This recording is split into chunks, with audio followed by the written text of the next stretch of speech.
सभी को जय श्री राम, राधे राधे। मैं ईशा अरोड़ा। अभी तक तो आपने ईशा बेरी के नाम से सुनी है मेरी सारी वीडियोस, लेकिन आज ये बेरी जो मेरे नाम के आगे लगता है, ये मेरे लिए नाम नहीं, ये मेरे लिए एक दाग है, एक धब्बा है। जिन बेरी परिवार ने मिलकर मेरे अरोड़ा फैमिली में एक दाग लगाने की हिम्मत करी है। मैं स्वर्गीय अशोक कुमार अरोड़ा जी की बेटी हूँ और स्वर्गीय किशन दास काका की पोती हूँ। मोती बाजार नींबू खेर में मेरा घर है, मैं वहाँ की लड़की हूँ। आप लोग सोच रहे होंगे ना कि मैं वीडियो क्यों बना रही हूँ, मैं घर की बातें बाहर क्यों ला रही हूँ। जिसके लिए इंटरेस्टेड है वो सुन सकते हैं, जिनके लिए नहीं है तो वो मेरी वीडियो को छोड़ दें। और जिसके साथ ये रेजोनेट होती है मेरी स्टोरी, वो मेरे को कमेंट सेक्शन में डालें, क्योंकि मेरे पास कोई ऐसा नहीं है जिसको मैं अपना दर्द बताऊं। और मैं जिसे बताती हूँ वो सब मेरे को बोलते हैं नहीं तो ये गलत है, नहीं तो ये गलत है। अगर ससुराल वालों ने मेरे ऊपर 99 बार वार किया है तो अब सेंचुरी तो मुझे मारनी चाहिए ना। 12 साल अगर मैंने एक गुंगी बहरी बन कर के मैंने इनके राज छुपा के रखे हुए थे कि चलो कोई बात नहीं, उनका कर्मा उनके साथ है, मुझे कोई फ़र्क नहीं पड़ता। जिसने जो किया वो खुद भरता भी और भरे बिना कहीं जाता भी नहीं है। आज नहीं भरेगा तो कल भरेगा। कर्मा का तो अपना एक असूल है, जिसने जैसा किया वो वैसा ही भरता है। जिसने जैसा छल किया वो वैसा ही कल भरेगा, आज नहीं तो परसों भरेगा ही ज़रूर। ये मैंने अपने पिताजी से सीखा था। लेकिन अगर जब मेरी ही सास, मेरा ही परिवार, मेरे बेरी परिवार, जिस परिवार में शादी हुई, वो लोग अगर मुझे बार बार बिना कारण, बिना सबूत, बिना एविडेंस, बिना कुछ करे मुझे बदनाम करते हैं, जिसमें कि मेरा माहौल ख़राब हुआ, मेरा फ्रेंड सर्किल ख़त्म हुआ, मेरे रिश्तेदार ख़त्म हुए, मेरा सब कुछ इन्वॉल्वमेंट ख़त्म हो गया और मैं एक अकेली और आइसोलेट हो गई, अकेला हो गई मैं। मुझे ये आज तक कारण नहीं पता लगा था कि ये सब लोग मुझसे क्यों दूरियां बनाने लगे। क्यों? क्योंकि मेरे पीठ पीछे इन्होंने, मेरी सास ने इतना गंद भरा कि मैं देह व्यापार का काम करती हूँ। आप सब सुनो, ये कहानी जब तक खुल कर के नहीं आएगी और जब तक मुझे भी ओपन नहीं बोलना पड़ेगा तो किसी को नहीं समझ आएगी कि मैं देह व्यापार का काम करती हूँ, मैं सेक्स रैकेट चलाती हूँ, मैं दलाली खाती हूँ लड़कियों की, मैं खुद भी स्वयं करती हूँ कई लड़कों के साथ पैसे लेकर के, जिसमें कि मुझे खुद एक जानलेवा बीमारी हो रखी है, SLE, सिस्टेमेटिक लूपस, जो ब्रेन से होती है। मुझे क्रॉनिक इंसोमिनिया के कारण हुई है। आप जानते क्रॉनिक इंसोमिनिया मुझे हुआ, एंग्जाइटी हुआ, डिप्रेशन हुआ। इनके परिवार ने, इन्होंने मुझे इतना टॉर्चर करा कि आज मैं इतनी बीमार हो चुकी हूँ। आप लोग जो भी मेरे नए व्यूवर्स हैं, जो आप ये मेरा वीडियोस देख रहे हैं, तो आप पुरानी वीडियोस मेरी जाके देख सकते हैं, कैसे कैसे भूमाफियों से इन्होंने परेशान कराया मुझे, सबने मिलकर। मेरे यूट्यूब चैनल ईशा बेरी के नाम पर भी है और फेसबुक पे भी, अगर आप ढूंढेंगे तो सारी वीडियोस मेरी मिल जाएगी। मैं झूठ के साथ नहीं मरना चाहती, क्योंकि ये जो मेरे ऊपर, मेरे अरोड़ा फैमिली पे और जो मेरे पिताजी पे इन्होंने दाग लगाया ना, क्योंकि इनके पास तो कीचड़ था, गंदी था बेरियों के पास, तो इन्होंने क्या सोचा कि उनकी फैमिली पे भी दाग लगा दो। जब वहाँ पे भी बराबर का बैलेंस हो जाएगा ना, तो क्या होगा, रुतबा बराबर हो जाएगा, फिर बहू को दबा सकेंगे, फिर अपने ही खुद देह व्यापार में हम काम करवाएंगे।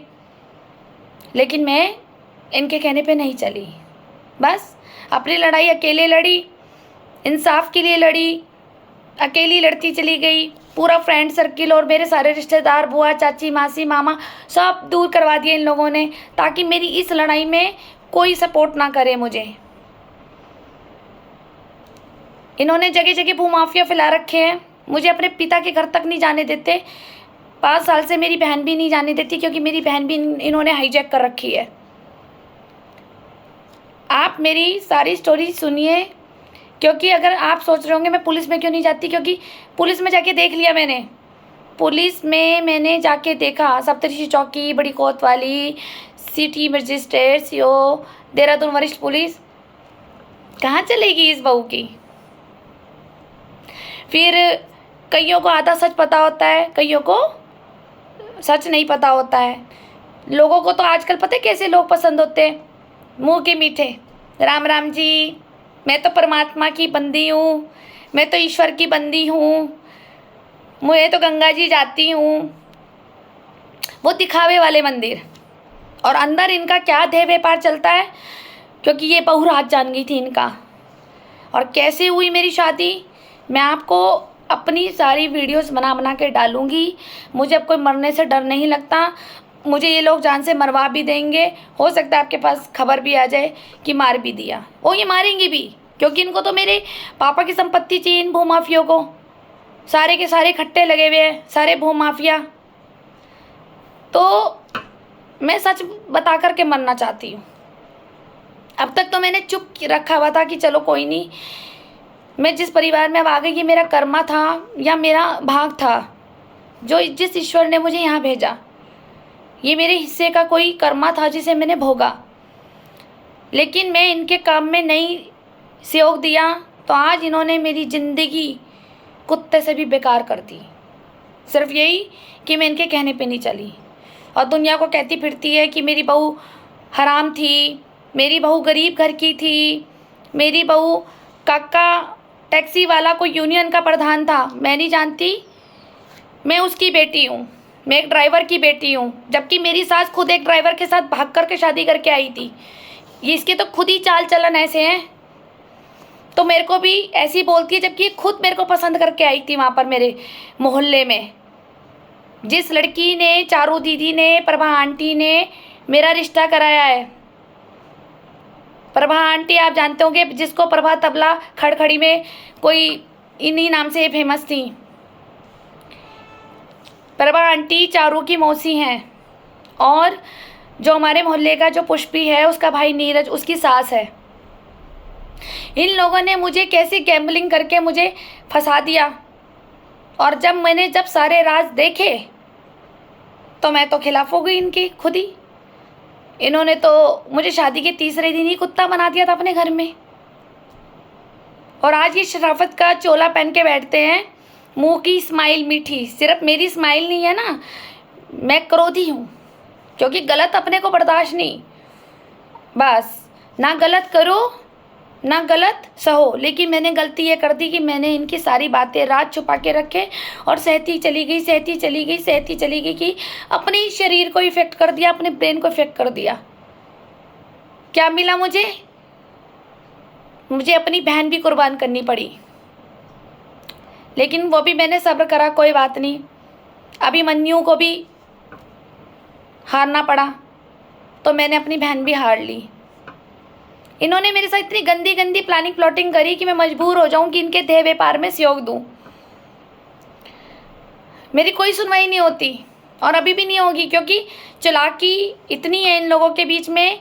आप कहीं भी चले जाओ इनकी शिकायत करने, आप लिखेंगे ही नहीं, और एविडेंस छुपा दिए जाते हैं, प्रूफ छुपा दिए जाते हैं, और आपको पागल को दोषित कर देंगे। जब बहू को पागल दोषित कर दोगे तो पिताजी की संपत्ति भी हमारे हाथ आ जाएगी, जिस गंगा विहार कॉलोनी में मेरी प्रॉपर्टी है वो भी हाथ आ जाएगी, और जो देहरादून में मेरा कैलाश हॉस्पिटल के पास मेरा घर है वो भी हाथ आ जाएगी।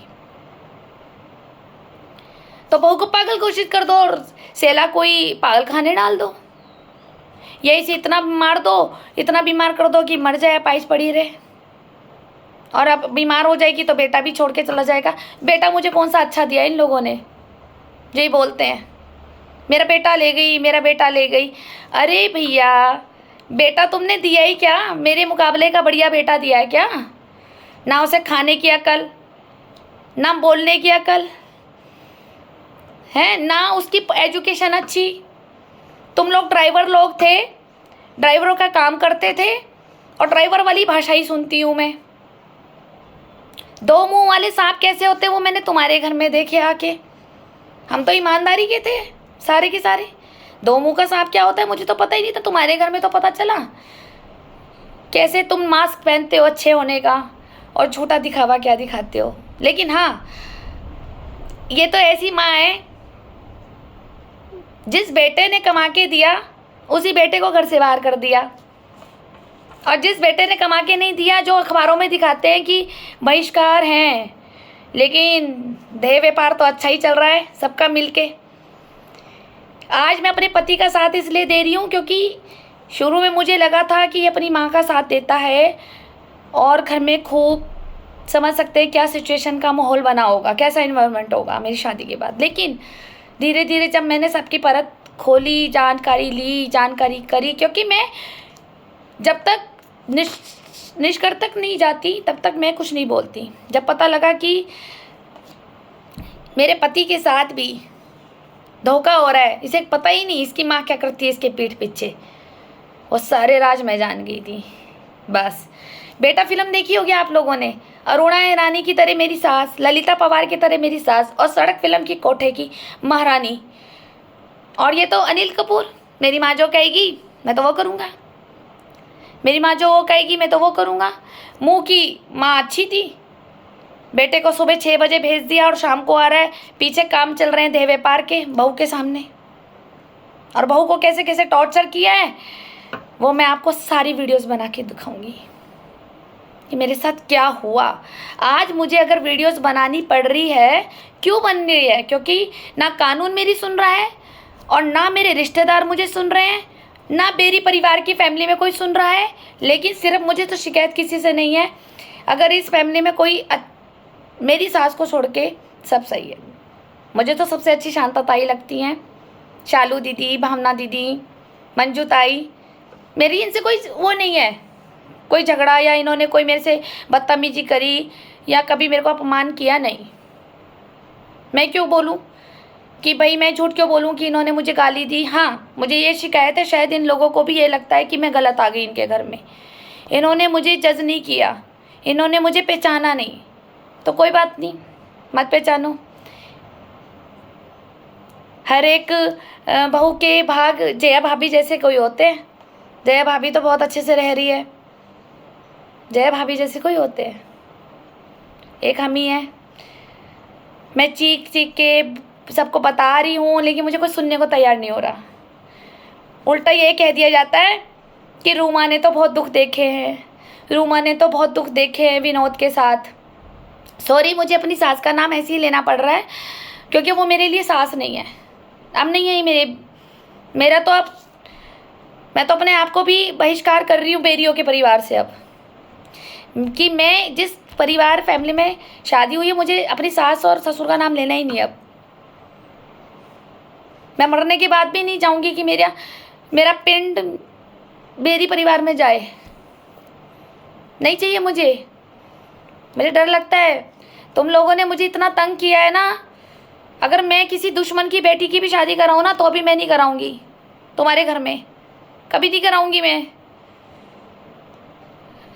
इतनी गंदी दुश्मनी मैं कभी नहीं निकालूंगी। अरे हम तो सीधे साधे परिवार के ईमानदारी से खाने वाले हैं। मेरे पापा इतने ईमानदार रहे हैं, आप लोगों को पता है, मोती बाजार के सारे लोगों को। मैं उस घर की हूँ जहाँ मेरे पापा ने ब्रेड बेच करके, मेहनत कर करके, दिन रात मेहनत करके, पूरी रात जाग कर, पूरी दिन जाग कर साइकिल चला के ब्रेड बेची। फिर वो जो पैसे आते थे हमारे पेट में डालते थे, वो खाना अपने बीवी बच्चों के खाने में डालते थे। उस आदमी ने जितनी मेहनत करी पूरा हरिद्वार जानता है, और आप उसकी बेटी के साथ ऐसे करते हो। उसको इसलिए लाए थे कि देह व्यापार का काम करेगी तुम्हारे साथ। तुम्हें तो भगवान भी नहीं बख्शेगा। तुम्हारे तो पितर भी तुम्हें बद्दुआ देते होंगे कि कैसी कैसी कुल में बहुएं आई हैं। कितना तुमने मुझे धोखे से शादी करी तुम लोगों ने, और मुझे एलिगेशन लगाती है मेरे साथ कि मैं काके के साथ भाग के आ गई, और ये टैक्सी चालक टैक्सी यूनियन प्रधान की बेटी है। क्योंकि खुद जो अनपढ़ थी तभी तो एक ड्राइवर से शादी करी है इसने। पढ़ी लिखी होती तो एक ड्राइवर से शादी करती। लेकिन तुमने मुझे फंसा दिया, मेरे पापा नहीं थे, रिश्ता लेकर मैं नहीं आई थी, मैं भाग के नहीं आई थी तुम्हारे लड़के के साथ, तुम मेरे घर में आए थे। और कैसे कैसे तुमने प्लानिंग प्लॉटिंग करी सब डालूंगी अब। तुमने मुझसे क्या ऐसे भी रिश्ते होते हैं? किसके हुए हैं ऐसे रिश्ते मुझे बता दे, वो लड़की और वो बहू। आज मैं बोलूंगी, मुझे जब कोई नहीं सुन रहा ना ना मेरी दादी सुन रही, ना बुआ सुन रही, ना मौसी, ना मामा, ना रिश्तेदार, ना फ्रेंड। सब मुझे ही गलत कहते हैं कि मैं देह व्यापार का काम करती हूँ और मैं दलाली खाती हूँ, वो भी अपनी बहन की साथ में। जिस बच्ची को मैंने एक माँ बन के पाला है, जिसके कारण मैंने आज तक कोई बच्चा गोद नहीं लिया, उस बच्ची से धंधा कराऊंगी मैं? अरे तुम लोग दलाल हो, तुम लोग खा रहे हो मेरी बहन की दलाली। मेरी बहन को हाईजैक कर रखा तुमने, मेरे पे ये चले जा रहे हो। शर्म नहीं आती तुम्हें? उस ईश्वर की शर्म नहीं आती? उस पिता की जो बेचारा अपनी 2 बेटियों को छोटी सी उम्र में छोड़ गया। अरे तुम लोगों को तो हमारे माता पिता भाई बन के रहना चाहिए। मैं अपने बड़े जेठ से भी यही बोलूंगी, राहुल बेरी जी से, कि कहाँ पे कमी रह गई थी? तुम्हें सम्मान मैंने तुम्हें दिया, अपने बाप का दहेज तुम्हें दिया सब। एक तरफ से तुम बहिष्कार और तुम शादी में भी आ गए, सब दहेज भी खा गए तुम। सारी वीडियो है शादी की मेरे पास, और मुझे बोलते हो तुम मैं गरीब घर की हूँ। अरे मेरे पापा पहले ब्रेड जरूर बेचते थे, उसके बाद तो मेरे पापा की गवर्नमेंट जॉब लगी ना बीएचएल में। बीएचएल में मेरे पापा की जॉब थी, वो भी टरबाइन इंजीनियर। पढ़ा लिखे थे। टरबाइन इंजीनियर के लिए ना दिमाग चाहिए होता है, जो तुम्हारे पास नहीं है, तुम लोगों के पास। तभी तो ऐसे काम करवाती है ये रूमा बेरी।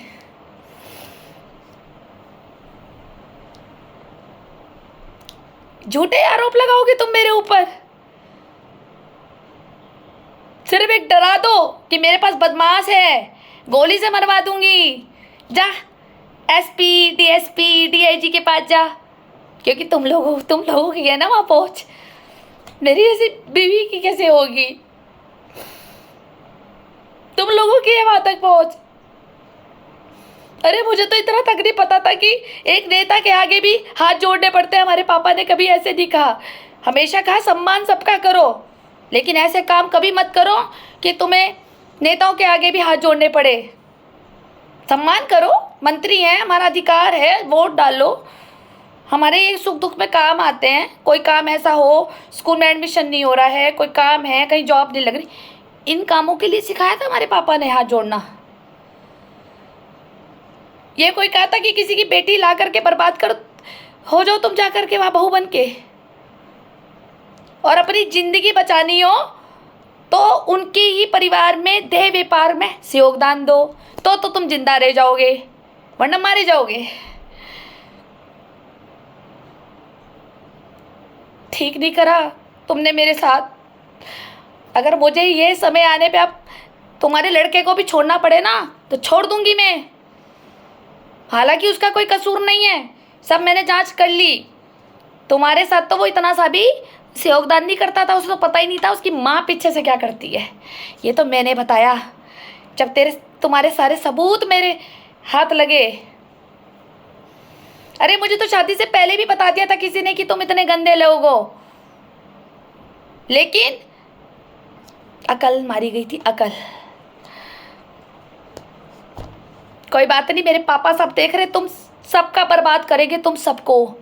और जो ये पूजा पाठ वाली लड़की तुम्हें मिली है ना, पूरे कुल को, जो पितरों का रोज नाम दान सब करती आई है, करती है, पूजा जाप करती है, तुम्हारे पितरों के लिए क्या क्या नहीं करती है। तुम्हारे पितर भी नहीं चाहते अब मैं तुम्हारे घर में रहूं। मैं तुम्हारा गोत्र, तुम्हारा नाम सब निकाल दूंगी अपनी लाइफ से। मैं दोबारा हरोड़ा में चली जाऊंगी। नहीं चाहिए मुझे बेरी नाम, नफरत होगी मुझे बेरी से। यार मेरे दुश्मन की लड़की भी ना जाए ऐसे परिवार में। तुम लोगों ने जो मुझे डरा डरा के, हमारे पास बदमाश है, हम गोली मरवा देते हैं, हम एक्सीडेंट करवा देंगे तेरा पति और तेरा। मेरा बड़ा बेटा है ना, बदमाशों में रहता है। क्यों रूमा बेरी? यही बोलती थी ना तो मुझे, तेरी बहन को ना बनाया ना को धंधे वाली, तो मेरा नाम रूमा नहीं। तेरे एक एक वर्ड मुझे याद है आज भी। तेरी माँ को ना पागल खाने पहुंचा दूंगी मैं। तेरी दादी और बुआ के लड़के सबको जेल पहुंचा दूंगी मैं। मुझसे मत उलझियो, मेरे पास तो बहुत है। अपनी जुबान बंद रखा कर तू। यही कहती थी ना तू मुझे। मैंने जुबान बंद रखी, अब तक रखी। अब तो सब गवा दिया, तो बचा क्या? क्या बचा? मेरी बहन मेरी जिंदगी थी, मेरी आत्मा थी, मेरी सोलमेट थी वो अंदर की। अरे तू जैसी औरत तू तो अपने बच्चों का भी बर्बाद करना चाहती है। तू तो खुद कहती थी जब तक मैं तीनों लड़कों की मौत नहीं देखूंगी तब तक मैं ऊपर परमात्मा के पास नहीं जाऊंगी। यही बोलती थी ना तुम। तेरी जैसी औरत भी देखी, लेकिन तूने मेरी जिंदगी ले ली। मेरे पापा इतनी बच्ची दे गए थे, मैंने बच्चा गोद नहीं लिया। ठीक, तूने जो तांत्रिकों से तूने कराए है ना, वो सब तांत्रिक मैंने तेरे पकड़ लिए, जिससे तू मेरी कौख बंधवा के आई है। लड़कियों के घर दिखाती है ना मौलवियों को, ये अकेली रहती है, ये तलाकशुदा रहती है, ये बेचारी पे पैसा नहीं है। क्या हिंदुओं के लव जहाद का काम करती है क्या? और मैं ये पूछूं कि गंगा विहार कॉलोनी में कौन कौन गया वो घुटने की दर्द की दवाई लेने वैद्य जी से? मैं सारी बात बोलूँगी। मैं उस घर की बेटी हूँ जिसके पिता ने ब्रेड बेचकर पहले ईमानदारी से खिलाया, फिर मेरे पापा की नौकरी लेट लगी, वो भी मेरे बड़े मामा की उससे। मेरे दादाजी का कोई सपोर्ट नहीं था। शांति अरोड़ा मेरी दादाजी की सेकंड वाइफ थी, इसलिए इन्होंने हमें कभी प्यार नहीं करा। लेकिन फिर भी हमने इन्हें मान दिया कि नहीं कोई बात नहीं, हमारे दादा की वाइफ है, जैसी भी है कोई बात नहीं। कभी मन में नहीं आया। कम से कम प्यार नहीं लुटा सकी दादी हमारे ऊपर। अरे कम से कम अपने संस्कार तो दिए दादी ने। अच्छा खाना बनाना तो सिखाया मुझे, अच्छी बातें तो सिखाई मुझे, पूजा पाठ तो सिखाई मुझे दादी ने। इसका तो मैं एहसान आज भी मानती हूँ। और वही बुआएं हैं इन्हीं दादी से, इन्होंने भी अपनी भतीजी को कभी अपना नहीं माना। मर रही है तो मरने दो, जिसके परिवार में चली गई तो बस ये कह के आसानी से कह दिया भैया हमें बख्शो, तुम तो इतने गंदे परिवार में चली गई हो, हमारी इज्जत खराब होती है, हम तो तुमसे बात नहीं करेंगे। क्यों बुआ? बस ये कह करके साइड हो गई। क्यों? क्योंकि आप लोगों को ये पता लगा था कि गुड़िया ने लव मैरिज करी है। मैंने लव मैरिज नहीं करी है, मैं अपने पापा की कसम खा के कह रही हूँ। मैं उस महादेव की कसम खा के खा रही हूँ जो बिल्केश्वर महादेव को मैंने बचपन से पूजा है। लेकिन मेरा कर्मा इतना खराब कि तुम लोगों के बीच में आ गई। फिर भी देखो, फिर भी मैंने तुम जैसे को हंस के झेला। मेरी जगह कोई और होता ना, तब तक तो निकल चुका होता दुनिया से, परमात्मा के पास चला जाता। लेकिन मैंने फिर भी जिंदा रखा मेरे पापा ने मुझे, मेरे महादेव ने। इतना बड़ा तुम दाग लगा रहे हो मेरे पापा के ऊपर, तुम्हें भगवान भी नहीं बख्शेगा, कभी नहीं बख्शेगा। तुम्हारी पीढ़ियां तो ऐसी बर्बाद हो जाएगी कि तुम वाकई कहोगे जीने के लिए भी तुम अपनी मांगोगे ना टाइम, वो भी नहीं मिलेगा तुम्हें। अब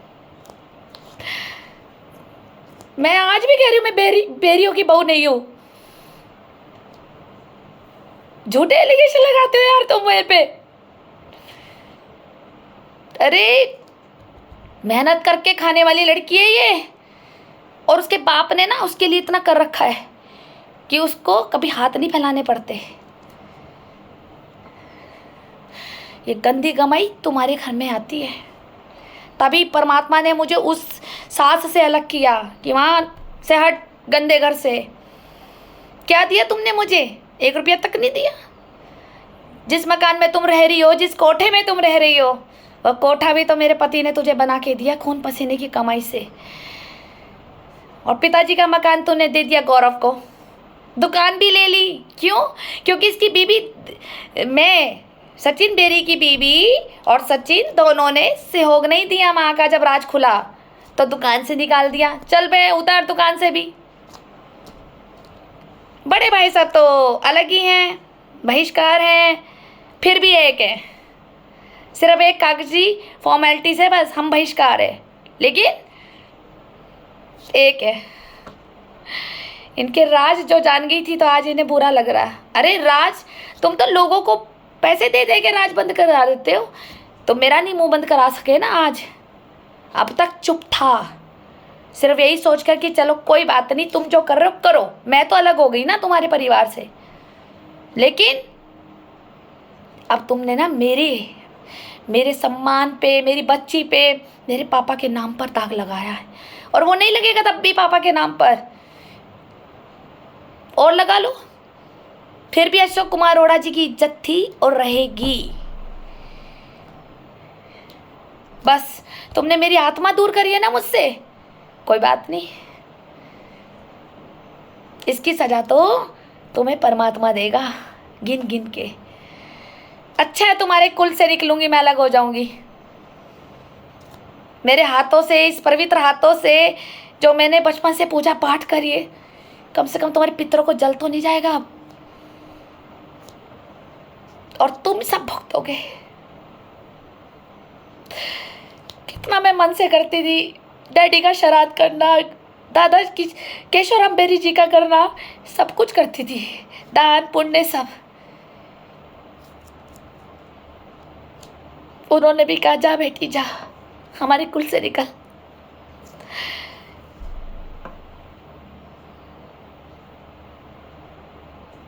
तुम्हें सब देख रहे, तुम्हारे पिता, तुम लोगों को अब बर्बाद ऐसा करेंगे, याद रखोगे तुम लोग। तुम्हारे गंदे हाथों से तो पानी भी नहीं पीते होंगे। कैसे करते होंगे तुम लोग श्राद्ध, बताओ, शर्म आती होगी तुम्हें?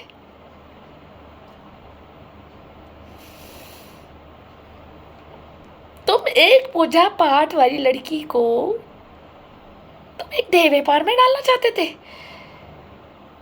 और अपने घमंड के कारण तुमने मेरी बच्ची छीन ली, उसे हाईजैक कर रखा तुम लोगों ने।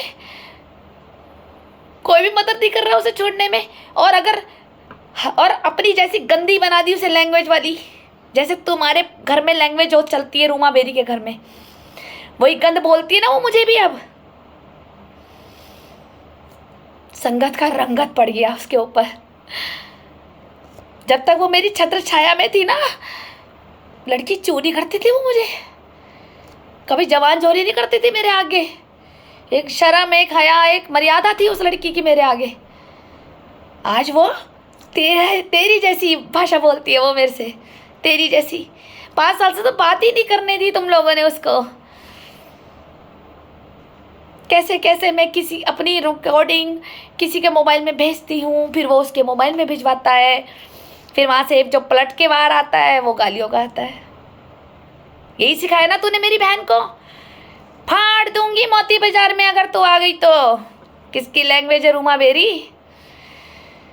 तूने तो मेरे सारे भूमाफिया लगा रखे हैं वहाँ, जो मैं अपने पिता के घर भी नहीं जाती। तूने बहू लानी थी, ये मेरे बाप का मकान खाना था। अभी और बताऊंगी कि मैं इनके जाल में कैसे फंसी। धन्यवाद।